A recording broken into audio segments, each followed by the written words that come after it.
Well, I was just about 19 when I landed on the shore with my eyes big as headlights.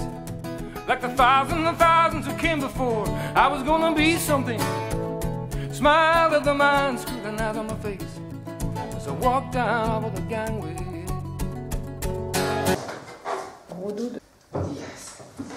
Bon, Marie-Jo, petapus staliet da zal a ze adrin ar stal a lerioù petae?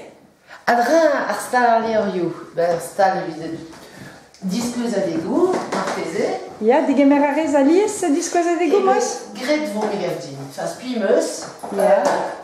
Ar mizman eo pet Marguerite Paulet. Eus ar famille Krebs, unan a oa eus Paris, mais inventeur génial e oa.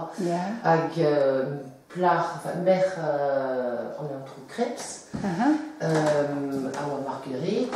Dedenet gant an liva. I oa c'hoant da liva. Siwas eo echu gant diskouza. Siwas eo echu gant al leor. A eiruz amon eo bekroet an diskouza degman. Evit ad welet, evit ad penons. Ad welet Marguerite. Setu Marguerite zo unan eus ar vro, quoi. Ici, clouk, clouk, clouk. Len an titre? Troioker gondolo. War ar mez emañ gondolo o chom. Ar gwener zo izio. Hag eirus eo ar potrig. An enor eo evit gondolo. A diwalri ar pimor gondolo. Ya hag ini gus ive. Opala dao bimor de ziwal gant ma chom in fur. Met setus krog an dao loen da selet a dreuz. An eile gile. Tra, ar c'har ar maouez.